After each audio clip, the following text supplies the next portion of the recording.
Chaque œuvre, que ce soit un roman, une peinture, une musique, un film, une sculpture, une série, et j'en passe et des meilleurs, possède de nombreuses hypothèses, rumeurs et spéculations. Kaamelott n'échappe pas à la règle. Retour sur l'une des théories qui a fait le plus parler d'elle.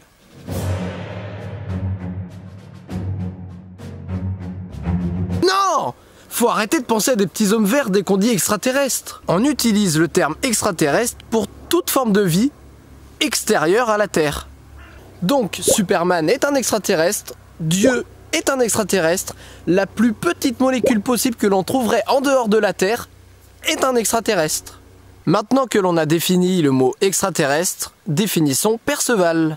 Qui est-il? D'où vient-il? Qui sont ses parents? Nous ne le savons pas. La seule chose que nous savons sur son origine sur Terre, c'est ça. Je vais essayer de faire court avec des mots bien choisis. Perceval n'est pas notre fils, c'est mon époux qui l'a trouvé bébé un matin au milieu d'un cercle de culture. Voilà, mais j'aurais pas mieux dit. Ses parents adoptifs nous disent qu'ils l'ont trouvé dans un cercle de culture. Les cercles de culture, c'est ce qu'on appelle communément un crop circle. Et dans la science-fiction, les cercles de culture ont souvent à voir avec des manifestations ufologiques. Tout fan de Kaamelott sait que Perceval est constamment attiré par l'univers. Des étoiles. Alors que moi, mon rêve, c'est de voyager dans l'espace. Ah bon? Ouais. Est-ce que vous croyez qu'il y a des gens qui habitent dans une autre galaxie? Oui. Ouais, moi aussi.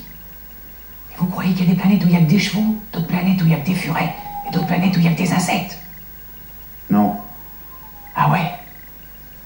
Moi, mon rêve, ça serait d'aller dans une autre galaxie. Quand je regarde le ciel avec toutes ces étoiles, la Voie lactée et tout, j'ai l'impression... C'est marrant que vous sentiez pas le moment où il faut s'arrêter. L'espace. Ça a toujours été votre truc, ça, l'espace. De plus, Perceval sait que la Terre est ronde, ce qui est contraire aux idées de l'époque. À l'époque, on pensait tous que la Terre était plate. Vous savez qu'en fait, la Terre, elle est ronde? Non, mais sans déconner, ici. Ouais, c'est bon. Aurait-il vraiment vu la Terre de là-haut? Il n'a peut-être pas de super pouvoir kryptonien, mais vous avez déjà tous remarqué qu'il possède une intelligence remarquable, voire supérieure. Évidemment, pour la kikoulol de base, Perceval n'est qu'un abruti fini qui n'est là que pour faire rire. Mais les vrais fans de Kaamelott savent qu'il renferme une grande intelligence. Notre chevalier préféré possède un talent considérable dans l'apprentissage et l'application de règles très compliquées. Soit passé, soit scié en deux les 50 poutrelles de 30 pieds, mais ça c'est quand on joue avec le bout de bois. Sinon c'est les relances. Doublette, jeu carré, jeu de piste, jeu gagnant, jeu boulin, jeu, joue, jougier, jouganou, gagna, catact, tacat, cacatac, cagat cata et ratacac mic, ou chante slobi. Nous on va faire que chante slobi. Ainsi que dans le domaine des mathématiques.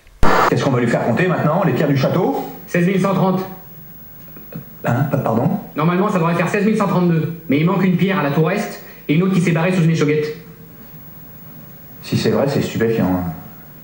Ouais, sauf que moi, quand j'ai fait construire le château, ils m'en ont facturé 24 500 des pierres. Alors si c'est vrai, ça veut dire que je me suis fait enfler de... 8 370. Après, oui, bien sûr, Perceval est naïf, enfantin et ne sait pas grand-chose. Mais il suffit de voir où est-ce qu'il a grandi pour comprendre pourquoi il est comme ça. Je conçois qu'à ce moment-là de la vidéo, plein de gens ont arrêté de la regarder parce que je disais n'importe quoi. Mais pour tous ceux qui sont encore là, je vais aller encore plus loin. Perceval vient d'un autre plan astral, alors pourquoi pas celui des dieux? Explication. Tout d'abord, Excalibur, l'épée des dieux, l'épée d'Arthur, qui n'obéit qu'à l'élu, flamboie encore plus dans les mains de Perceval. Allez, tenez. En plus, vous avez une épée magique. Merde, qu'est-ce qui se passe? Sire, j'ai fait une connerie? C'est le destin.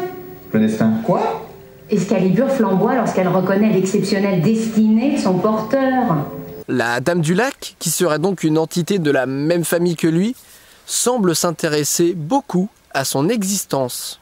Vous êtes sûr qu'ils ont une destinée exceptionnelle, ceux-là? Mais qui? Attendez, celui avec les jolis yeux bleus là, très gros potentiel. Et finalement, dans le livre 5, Arthur replante Excalibur dans le rocher, tout le monde essaye de la retirer, que ce soit Léodagan, le maître d'armes, Gauvin, Yvain, le roi Lot, etc.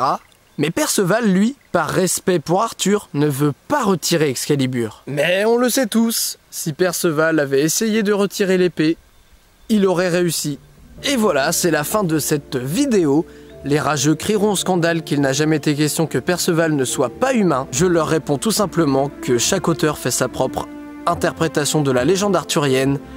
Et je ne pense pas qu'Alexandre Astier nous laisse tous ces indices pour rien. Dans ma prochaine vidéo, je vous montrerai que Caradoc est en fait une girafe génétiquement modifiée qui est là pour prendre le contrôle de la planète. Alors, abonnez-vous à ma chaîne. Non mais je déconne. Mais abonnez-vous quand même. On sait jamais sur quoi la vérité pourra tomber la prochaine fois.